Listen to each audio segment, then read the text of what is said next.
Morning everyone, welcome back to the channel. সকাল সকাল আজকে মুডটা একদম ভালো হয়ে গেছে। দুটো চ্যানেলে আজকে দুটো ভিডিও পোস্ট হবে। ইন্ডিয়ান ব্লগার সৌমি চ্যানেলে যাবে ব্লগ অ্যাজ ইউজুয়াল, আর এসএস আনকাটের জন্য মেকআপ ভিডিও একদম রেডি। তো ভেবেই রেখেছিলাম আজকে ওটা পোস্ট করব। তো আমি এটা এডিট করছিলাম অ্যাকচুয়ালি, ফাইন টিউন যেটাকে বলে ফিনিশিং। তো ওটা হয়ে গেছে। আমি ভাবছি 8টা সাড়ে 8টা নাগাদ ওটা পাবলিশ করে দেবো ওই চ্যানেলে। তো দেখবে যেটা প্ল্যান করে রাখছো সেই অনুযায়ী যদি তোমার কাজগুলো এগোয় খুব ভালো লাগে, মানে স্যাটিসফাইড লাগে। আমার সেটাই হচ্ছে। আর অনেক দিন গ্যাপ দিয়ে ভিডিও বানাচ্ছি বলে কিনা জানি না, আমি একদম অন্য রকম এনার্জি পেয়েছি। ভিডিওটাকে কিছু অন্যরকম করার চেষ্টা করছি। তারপরে ধরো এডিটিং স্কিলটাকে আমি তোমাদেরকে বলেছিলাম না, একটা সফটওয়্যার আমি শিখে নিয়েছি যে কদিন আমি আর কি গ্যাপ দিয়েছিলাম। তো দেখা যাক কি হয়। আশা তো করছি ভালোই লাগবে তোমাদের, আর আমারও কিছু অন্যরকম করতে পারলে ভালো লাগবে। সেদিনকে তো আমি এই গাছটার নাম একদম স্মার্টলি ভুল বলে দিয়েছিলাম। আমি বলেছিলাম কি বিগুনিয়া, কিন্তু তোমরা সবাই শুধরে দিয়েছো, আমাকে বলেছো না সৌমি এটা বিগুনিয়া নয়, এটার নাম হচ্ছে ক্যালেঞ্চো। যাই হোক, আমি তো গাছের নাম নিয়ে একদম বিশাল পণ্ডিত। তোমাদেরকে সবসময় বলি যে এইটা কী গাছ একটু প্লিজ কমেন্টে জানিও। আমি ওই কয়েকটা নাম জানি, মানি প্ল্যান্ট, তারপর ধরো এই এরিকা পাম, এইগুলোই জানি, খুব বেশি নাম আমি জানি না। তো এই ব্যাপার আর কি। যাই হোক, আমি মানে একদম স্মার্টলি ভুলটা বলে দিয়েছিলাম তোমাদেরকে। আজকে ব্রেকফাস্টে দেখো ম্যাগি বানালাম। কালকে চিকেন ভর্তা বানিয়েছিলাম, চিকেন স্টক অনেকটা বেজেছিল, এই চিকেন স্টকটা দিয়ে আজকে ম্যাগি বানালাম। ভালো লাগে খেতে কিন্তু।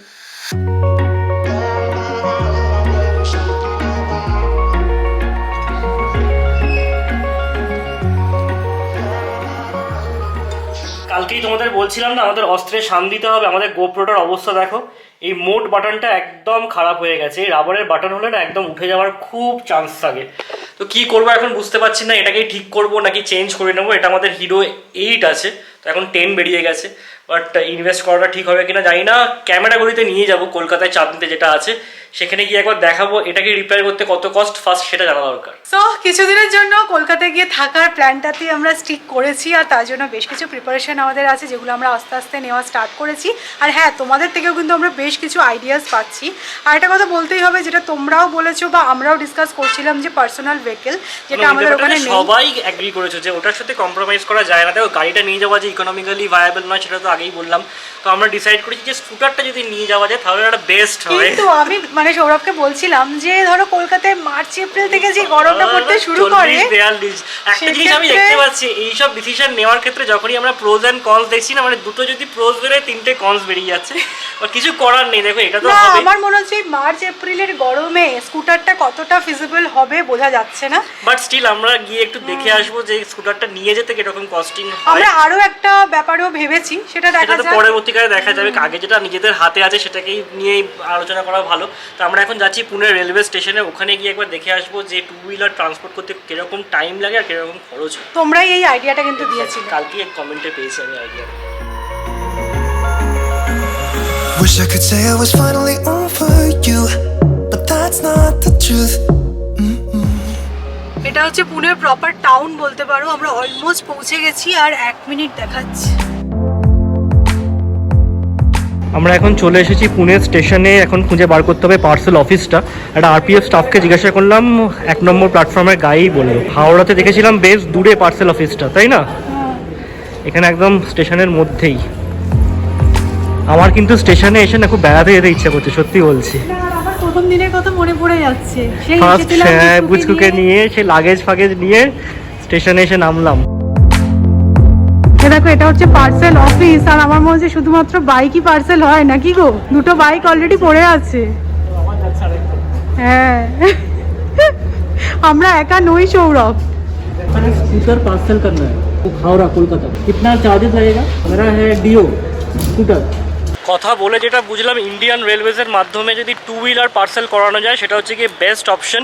যা চার্জেস বললো সেটা হচ্ছে গিয়ে 2500 plus 1% of the bikes value, যেটা অ্যারাউন্ড 600 টাকা হয়, মানে 3100 টাকা। আর প্যাকিংয়ে আরও 500 টাকা, 3500 টাকার মধ্যে বাইকটা কিন্তু কলকাতায় পৌঁছে যাবে। শুধু তাই নয়, আর একটা যেটা ইন্টারেস্টিং ফ্যাক্ট লাগলো, যেটা আমার কাছে মানে পুরো আনএক্সপেক্টেড, বললো 2 দিনের মধ্যে পৌঁছে যাবে। মানে খুব ভালো কথা। যদি বাইক নিয়ে যেতেই হয় তাহলে তো ইন্ডিয়ান রেলওয়েজ ছাড়া অন্য কোনো কিছু ভাবা উচিতই নয়।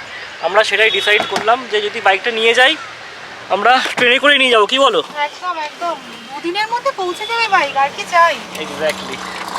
দাদা একটু দেখে শুনে চালাবেন, নতুন ক্যাব চালাচ্ছেন নাকি আপনি? কথা বলবেন না, কি জ্যাম দেখেছেন সামনে? আপনার ডেস্টিনেশন দেখে যে আমি ট্রিপটা ক্যান্সেল করিনি না, এটাই আপনার ভাগ্য ভালো। দেখো এই সাইডে কি রোদ, আমি পেছনে চলে এসেছি, মানে ড্রাইভারের ঠিক পেছনেই আমি আছি, কারণ থ্রু আউট এই সাইডটায় পুরো রোদ খেতে খেতে যেতে হবে নয়তো। চলুন সাবধানে একটুখানি এসিটা বাড়ান নাকি।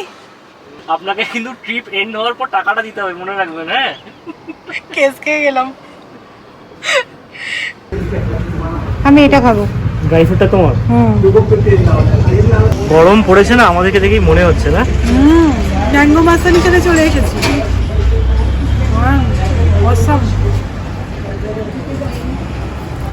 কি পার্সেল আসলো আবার? সারপ্রাইজ, বলা যাবে না। আমার বাড়ি চলো।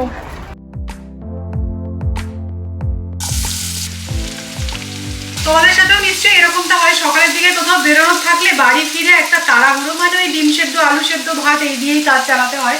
আমাদেরও আজকে সেরকমই অবস্থা, তবে হ্যাঁ ডিম সেদ্ধ আলু সেদ্ধ নয়, আমি আলু পেঁয়াজ ভাজছি, কালকের ডাল আছে আর একটুখানি ডিম ভাজা করে নেবো, এই দিয়ে আজকে সকালটা ম্যানেজ হয়ে যাবে। কি হয় বলো তো, রাত্রেবেলা কিছু যদি বানিয়ে নিই সেটা সকালবেলাটা হয়ে যায়, কিন্তু কালকে না চিকেন ভর্তা বানিয়েছিলাম, তো সকালবেলা ভাত দিয়ে চিকেন ভর্তাটা একদমই যাবে না, আজকে রাত্রেবেলা সেটা কাজে লেগে যাবে।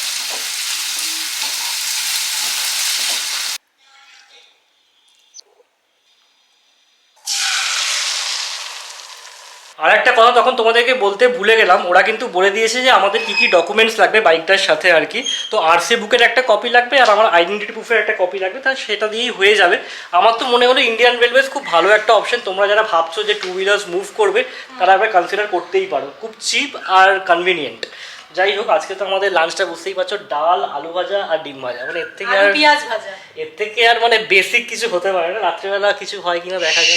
স্যালাড কেটেছি, দেখো এটা খেতে কিন্তু খুব ভালো লাগে। আচ্ছা, স্যালাড দিয়ে আর কি কি তোমার ইউএসপি আজকে লাঞ্চের কি স্যালাড, তাহলে বুঝতেই পারছো লাঞ্চটা কি দারুণ হতে চলেছে। হ্যাঁ দেখো, ভ্যালেন্টাইন্স ডের জন্য না কয়েকটা প্রোডাক্ট পারচেস করেছি অ্যামাজন থেকে, আজকে কয়েকটা ডেলিভার হয়েছে। এই কুশনটা দেখো কি দারুণ দেখতে। তো আমি টুকটাক কয়েকটা জিনিস কিনেছি যেগুলো একটুখানি লিভিং রুমে প্লেস করব, দেখতেও ভালো লাগবে, মনটা অন্যরকম লাগবে। তোমরা জানো এইসব ডেকোরেশন করতে আমার খুবই ভালো লাগে, খুব বেশি হাই ফাই প্রাইস দিয়ে নয়, খুবই মিনিমাল জিনিস দিয়ে সাজাবো। তো যখন সাজাবো তোমরা তো দেখতেই পাবে। তোমরা অনেকেই জানতে চেয়েছো যে বাবা এখন কেমন আছে। বাবা কিন্তু এখন অনেকটাই ভালো আছে, স্টিচের ব্যথাটাও কমে এসেছে। এই ফ্রাইডে স্টিচটা রিমুভ করে দেবে, তারপরে আশা করছি আরও অনেকটা ফ্রি হয়ে যাবে আর মা আর বাবা আগের ফর্মে আবার ফিরতে পারবে, এটাই আমরা তো প্রে করছি। আর একজন ভালোই চাপ খেয়েছে, আমি তোমাদেরকে বলছি ঘটনাটা। চাপের কিছুই নেই, এটা ব্যাপারটা এরকম একদমই নয়। আমি বলছি ঘটনাটা, কালকে রোজ ডে ছিল, ঠিক আছে? তো আমার মনে ছিল তোমাদের মধ্যে থেকেও আমাকে অনেকেই উইশ করেছো, তো আমি কিচ্ছুটি বলিনি। আমারও মনে ছিল অ্যাকচুয়ালি, কালকে মলে গিয়ে সৌমি মানে এমন এই দোকান ও দোকান করলো, অনেকটা লেট হয়ে গেল, তো বেরোতে বেরোতে দেরি হয়ে গেছে, সব দোকানপাট বন্ধ হয়ে গেছে, কি করবো বলো। সেটাই, আমি মনে করিনি এই কারণে, কালকে যদি মনে করাতাম না একবার টুক করে গিয়ে রোজ কিনে আনতো। আমি মানে আসল চেহারাটা বার করতে চেয়েছিলাম, তাই জন্য আমি বলিনি। আরে আমার প্রবলেমটা না আমার মনে ছিল, আমি বলছি তো ঠিক আছে আমি পুষিয়ে দেবো। এটাই তোমার আসল চেহারা। এই যে দেখো, বিয়ের 5 বছর হয়ে যাচ্ছে, এটা বোঝা যাচ্ছে। ছিল আজকে প্রপোজটা আমি প্রপোজ করে দিয়েছি, কোনো অসুবিধা নেই, সকাল সকাল। তো কালকে কি আছে, টেডি না চকলেট কি আছে বলো? টেডিটা কবে আসে আমি বলছি। হ্যাঁ আমি বলছি কি এরকম এক এক দিনে করে কোনো লাভ আছে, একেবারে 12 তারিখ কি 13 তারিখ একসাথে সব দিন হোক। তাই জন্য এখন মাস্কা দেওয়ার জন্য দেখো না চা বানাচ্ছে, কি বলবো। টাইটেল থাম্বনেল সবকিছু কিন্তু অ্যাড করে দিয়েছি এসএস আনকাটের জন্য এই মেকআপ ভিডিওটা। তো 8:30টায় আমি এটাকে স্কেডিউল করছি, এখন 8:15 বেজে গেছে। অলমোস্ট 1 মাস পর এসএস আনকাটে আবার ভিডিও পোস্ট হচ্ছে। আমরা না গ্রসারি শপিং করতে এসেছিলাম রিলায়েন্সে, আর ব্যাপারটা হচ্ছে রিলায়েন্সের ঠিক ওপরেই হচ্ছে ট্রেন্ডস। প্রত্যেকবার এসে এমন কেস খেয়ে যাই যে বলা নেই, এটা কিন্তু আনইনটেনশনালি হয়। এখানে দেখো ভ্যালেন্টাইন্স ডের জন্য একটা কিয়স্ক সাজিয়েছে, পুরো গণপতি বাপ্পা মরিয়া মনে হচ্ছে। না আজকে কিন্তু বড় কোনো কেস খাইনি, আমার না কিছু একটা অসুখ করেছে জানো তো, আমার কিছুই পছন্দ হচ্ছে না। আর এই অসুখটা কিন্তু আমি কোনো ডাক্তার দেখাবো না, ঠিক আছে? এই অসুখটা ভালো অসুখ। চলো যা যা নেওয়ার আছে নিয়ে ফেলি, বুঝ করে একটু খাবার নিতে হবে। এই কি নারকলের কুল, একবারও খাওয়া হয়নি, সত্যি কথা। সরস্বতী পুজো অঞ্জলি ফঞ্জলি দিলাম ঠিক কথা, কিন্তু ফুল খাওয়া হয়নি। কিন্তু আমার এই নারকেল কুলের থেকে না টোপা কুলটা বেশি ভালো লাগে। নারকেল কুলেরটাও ভালো হয়।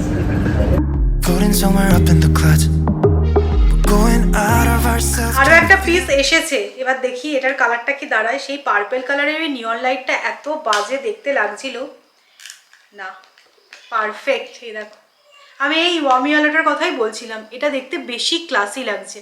ওই পার্পল কালারটা একটু ভালো লাগছিল না। তবে হ্যাঁ, তোমরা অনেকেই এর লিঙ্কটা চেয়েছো, তো আমি লিঙ্কটা ডেসক্রিপশনে দিয়ে দেবো, তোমরা চেক করতে পারো। এটা না বেশ ভালো, অনেক সময় দেখবি ইনস্টা শ্যুট ফুটের জন্য কিন্তু এইটা বেশ কাজে লেগে যাবে। আর সামনে ভ্যালেন্টাইন্স ডে আসছে, একটু ডেকোরেশন করবো তোমাদের, তখনই বলছিলাম সেটার কাজেও আমি এটা লাগিয়ে দেবো। আজকে ডিনারে ভালো কিছু খেতে ইচ্ছা করছে, তো একদম স্টার্টার থেকে আমরা শুরু করব। এখন আমি বানাচ্ছি এখানে পনির টিক্কি। অ্যাকচুয়ালি ফ্রিজে পনিরটা অনেক দিন থেকে ছিল, সেই আমি সরস্বতী পুজোয় ভেবেছিলাম যদি লুচি বানাই বা পরোটা করি পনিরের কিছু একটু বানাবো, কিন্তু সেটা আর বানানো হয়ে ওঠেনি। তো তাই জন্য ভাবলাম পনিরটা আজকে একটু হিললে করতে হবে। শুধু যদি ধরো পনিরের কিছু সবজি বানাই, সৌরভ অতটা খাবে না, তাই একটু টিক্কি ফিক্কি বলে চালিয়ে দেবো ব্যাপারটা। এখানে পনির গ্রেট করা হয়ে গেছে, আর এখানে দেখো আলুটা আমি ম্যাশ করে নিয়েছি, আর এদিকে পেঁয়াজ, ধনেপাতা, কাঁচা লঙ্কা ফাইনালি চপ করে নিয়েছি। এবার দেখো এর মধ্যে অ্যাড করে দিচ্ছি অল্প একটু রেড চিলি পাউডার, জিরে গুঁড়ো অ্যাড করব, চাট মশলা, কাসুরি মেথি, স্বাদ মতো নুন, আর অ্যাড করে দেবো অল্প একটু ব্রেড ক্রাম্বস। এবার দেখো এটা ভালো করে মিক্স করব, আর তারপরে টিক্কি শেপ দেবো, দেন অল্প তেলে ফ্রাই করব। পনির টিক্কি দেখো একদম রেডি হয়ে গেছে, জাস্ট ফ্রাই করব। তেলটাকে আমি গরম করতে বসিয়ে দিয়েছি, অল্প একটু বাটারও অ্যাড করব। বাটার আর তেলে যদি ফ্রাইটা করি না, খেতে টেস্টি হবে। আর রেডি টু ইট পরোটা এনেছি, কালকে ওই যে ওই ভর্তাটা আছে তার সাথে এই পরোটা খেতে অসাম লাগবে। আর বানাতে ইচ্ছা করলো না, তাই গেছিলাম রিলায়েন্সে, ওখান থেকেই নিয়ে এসেছি। এটা সিম্পলি সেঁকে নিলেই হয়ে যাবে।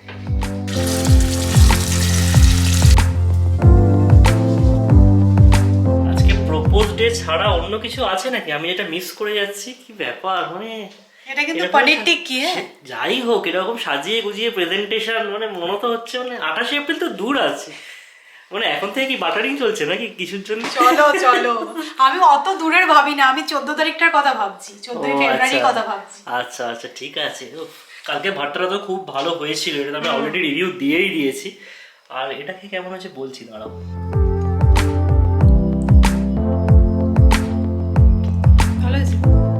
পুরো মেল্ট হয়ে যাচ্ছে সত্যি কথা বলতে। তবে আমার মনে হচ্ছে আরো একটু অল্প তেলে ভাজলে হয়তো ভালো হতো। তবে এটা shallow fry বেশি, করলে ভালো হতো। এটা টেস্টি হবে বেশি, বাট হেলদি নয়। Healthy না, নয়। হেলদি এমনিও নয়। হ্যাঁ। না, খেতে কিন্তু ভালো হয়েছে। এখন হবে ফটাফট এডিটিং। আর দেখো আমি আমার ল্যাপটপের জামাটাকে খুলিয়ে দিয়েছি, নোংরা হয়েছিল তো জামাটা, কেচে কুচে তারপরে আবার পরাতে হবে। তো চলো আজকের মতো ব্লগটা এখানেই এন্ড করছি। যদি তোমাদের ভালো লাগে লাইক করো, শেয়ার করো, যারা নতুন দেখছো চ্যানেলটা সাবস্ক্রাইব করো। কালকে আবার দেখা হচ্ছে, ততক্ষণের জন্য টাটা।